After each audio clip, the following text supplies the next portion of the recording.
Peace is one of the deepest desires of the human soul. Every person, no matter their background, race, or age, longs to be at rest within themselves. They long to be free from the mental storms that toss their thoughts and emotions from one wave to the next. But sadly, many have been taught the wrong way to find it. They've been told to suppress their feelings, to put on a brave face, to act as if nothing bothers them, but without addressing the real root of their unrest. That, my friend, is pretending. And pretending never heals. Pretending never delivers true peace. There is a difference between appearance and reality. You can dress up your outside, smile in public, recite the right phrases, and even look calm under pressure, and still feel completely unraveled inside. That kind of peace is a performance. It is hollow. It is fragile. It will shatter the moment life presses too hard. That is not the peace that sets you free.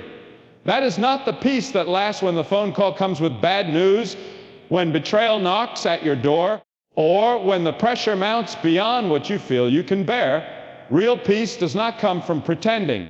Was the chief. Real peace comes from knowing that your life is anchored to something greater than yourself. You must be grounded in a purpose that is stronger than your fear, deeper than your pain, and more permanent than your present circumstances. And not just any purpose, a higher purpose, a calling that surpasses your understanding and steadies your heart when everything else is falling apart. When you know that your life is not just an accident, when you are assured that you were placed on this earth by divine design, you stop reacting to every slight and every setback. You begin to operate with a different mindset. The same storm that would have rattled you before now becomes a backdrop for trust. The same criticism that would have wounded you now rolls off your back because you are not pretending to be at peace. You are at peace. You see, when your heart is anchored in a higher purpose, you no longer need the approval of people to feel validated. You no longer need your circumstances to be perfect to feel secure. You no longer look to others to tell you who you are or what you're worth. That power no longer belongs to them. It belongs to the one who created you, who called you, and who holds your life in his hands. This is not about denying pain or ignoring conflict. It's about standing on something stronger. It's about letting your spirit draw strength from a well that never runs dry. That well is purpose. That well is knowing that your life is part of a bigger story, a sacred assignment. And once you truly believe that, deep in your bones, you begin to act differently. You respond to trouble with wisdom. You carry yourself with dignity. You breathe deeper, walk taller, and speak softer. Not because you're pretending to be unbothered, or was the chief, but because you are being upheld by something eternal. There is a quiet strength in the person who can control their emotions in the middle of chaos. That kind of restraint, that kind of calm composure doesn't come from human effort alone. It is the result of something deeper, something spiritual. Emotional self-control is not just a personality trait. It is a reflection of spiritual maturity. It shows that the person has been tested by life, refined through trials, and transformed by truth.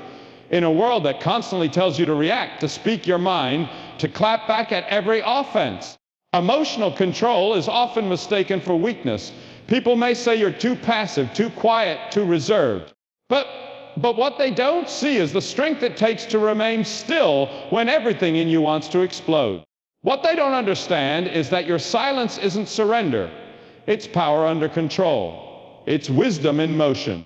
It's the result of having your spirit ruled not by your feelings, but by something higher. Spiritual maturity doesn't mean you don't feel pain. It doesn't mean you don't get angry, hurt, or frustrated. It means those emotions no longer run your life. You've learned how to place them under the authority of truth. You've learned how to pause before you respond, how to pray before you react, and how to listen before you speak. That kind of self-control can't be fake. It comes from growth. It comes from time spent in the quiet place with your Creator. It comes from allowing your heart to be disciplined by grace and guided by wisdom. There is something deeply powerful about the choices not to act on every impulse. The person who is not easily provoked, not easily offended, not easily shaken, This is someone who has learned the secret of inner mastery. They are not tossed to and fro by every emotion. They are not enslaved by mood swings or emotional outbursts. And this is not because they are emotionally detached or numb. It is because they are spiritually rooted. When a soul is anchored in truth, the mind becomes clear and the heart becomes stable. Emotional self-control is no longer just a behavior. It becomes a fruit of the Spirit. It becomes evidence that something divine is working in you, shaping you, molding you, and preparing you for greater things. Because those who cannot master their emotions will always be limited. They will always be reactive instead of proactive.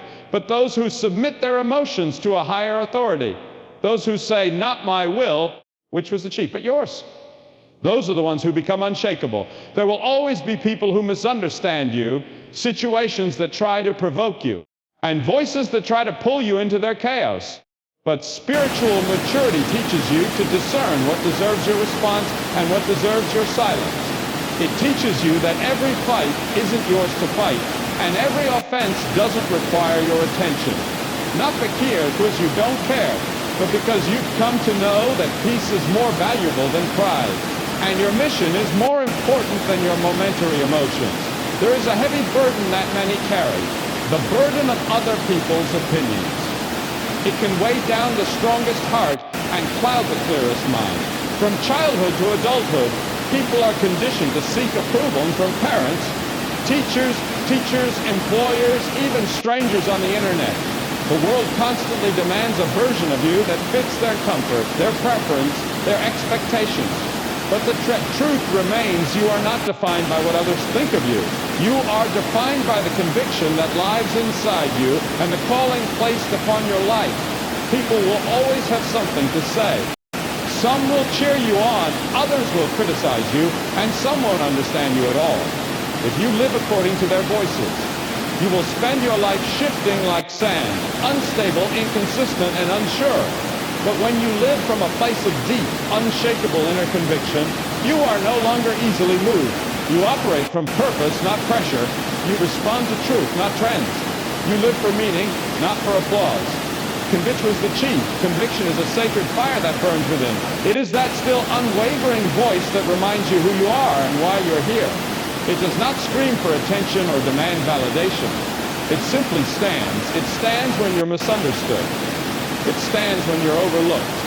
The chief, it stands when people question your choices, your timing, your direction. Conviction doesn't wait for approval. It walks forward because it knows the difference between like and being called. Your calling, too, is not determined by popular vote. It's not something you earn by pleasing others. It's something planted deep within you by a higher hand. And once you begin to understand the power of that calling, people's opinions begin to lose their grip on you. Their praise doesn't inflate you, and their criticism doesn't destroy you. You recognize that your assignment is too important to be dictated by public opinion.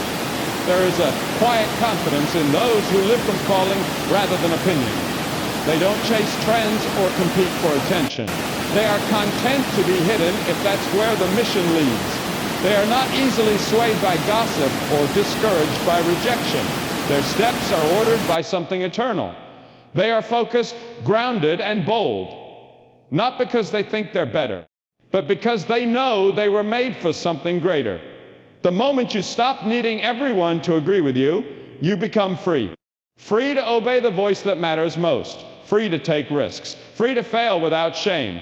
Free to stand alone if necessary. And that freedom is not arrogance. It's clarity. It's knowing where your identity comes from. It's knowing that your worth is not found in how many people applaud you, but in the truth that formed you. Living this way takes courage. It takes strength to be misunderstood. It takes resolve to keep going when others doubt you. But those who are led by conviction and calling walk a different path. They no longer wake up each day wondering who they need to impress. They wake up ready to follow purpose, to honor truth, and to live with integrity, even if it costs them comfort or popularity. There is a natural impulse in the human heart to respond when attacked, to react when misunderstood, and to strike back when wronged. This response is not taught, it is embedded in human nature. When people speak evil against you, something rises inside that wants to defend, to explain, to correct. But rising above negativity is not about reacting louder or fighting harder. It is about learning the sacred discipline of stillness. Stillness is not weakness. It is not passivity. It is not surrender to injustice. Stillness is strength under control. It is the deep assurance that you do not need to fight every battle with your fists, your words, or your emotions. There is a kind of strength that the world does not understand. A strength that chooses to be quiet when provoked, that chooses peace over pride, and that trusts justice will come from a higher place. Negativity will surround you throughout life. You will encounter people who project their pain onto others, who speak from their wounds rather than from wisdom. You will face critics who cannot see the vision inside you, who doubt your motives, who misinterpret your actions. You will deal with voices that try to pull you down, not because of who you are, but because of who they are. If you spend your life retaliating, you will never be free. You will live enslaved to the opinions and attacks of others, always reacting, never resting. Stillness is not about being unaware. It is about being unmoved. It is about choosing where to spend your energy. When your soul is anchored, you no longer respond to every insult, every accusation, every misjudgment. You realize some words are not worthy of your reply. Some battles are not worth your time. Not every fire needs your attention, because some flames burn out when you stop giving them fuel. There is a kind of spiritual clarity that develops in stillness. In the quiet place, your heart is recentered, your mind is cleared, and your purpose is reignited.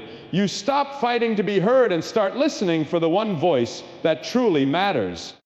The voice that reminds you of your identity, your assignment, and your source of strength. And from that voice comes discernment, the ability to know when to speak and when to stay silent, when to engage and when to step back. Stillness is not the absence of action, it is the presence of wisdom. It allows you to see the bigger picture, to resist being dragged into petty conflict, and to keep your focus on what truly matters. Those who master stillness are not emotionless. They feel deeply, but they are not ruled by those feelings. They may weep in private, but in public they walk with dignity. Their restraint is not a mask, it is a message that they belong to something greater, and they will not be shaken by every passing storm. To rise above negativity, you must choose stillness again and again. Not once, not occasionally, but as a way of life. It becomes a shield that protects your peace, a compass that keeps you on course, and a light that distinguishes you in a dark and noisy world. The measure of a person's strength is not found in how loud they are in peace, but in how calm they remain in chaos. The world often praises outward displays of power, those who dominate a room raise their voices or control every conversation. But true strength is much quieter. It is steady. It is rooted. It is a calm spirit in the middle of a storm, a composed heart in the heat of pressure, and a quiet confidence when everything around is falling apart.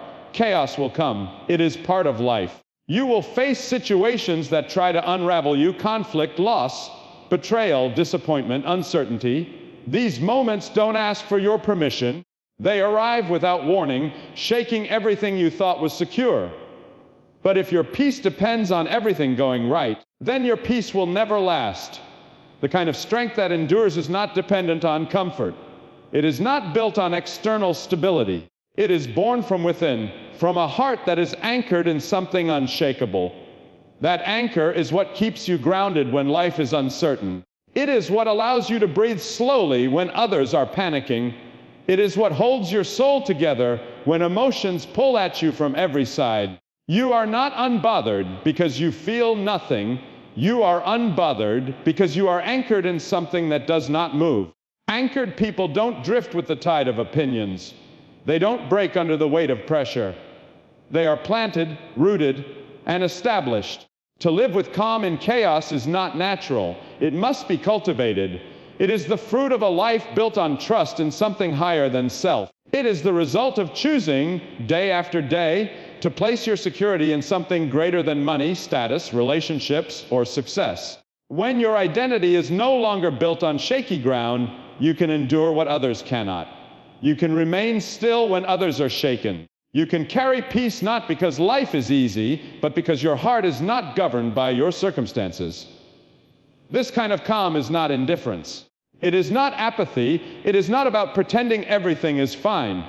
It is about being honest with your struggle, yet refusing to let that struggle control you. Calm does not mean you don't cry. It means your tears don't wash away your purpose. Calm does not mean you don't feel pain. It means your pain doesn't drown your faith. This calm is the kind that walks into chaos and doesn't flinch. The kind that speaks peace over panic, and the kind that leads others through storms without shouting. When your heart is anchored in what is eternal, temporal things no longer have the power to destroy you. You begin to see trials differently. Challenges become teachers. Delays become preparation. Setbacks become redirection. And through it all, you remain calm, not because you are strong on your own, but because the one who holds you cannot be shaken. You do not fear the chaos because your confidence was never built on the absence of storms. It was built on the presence of a rock that never moves.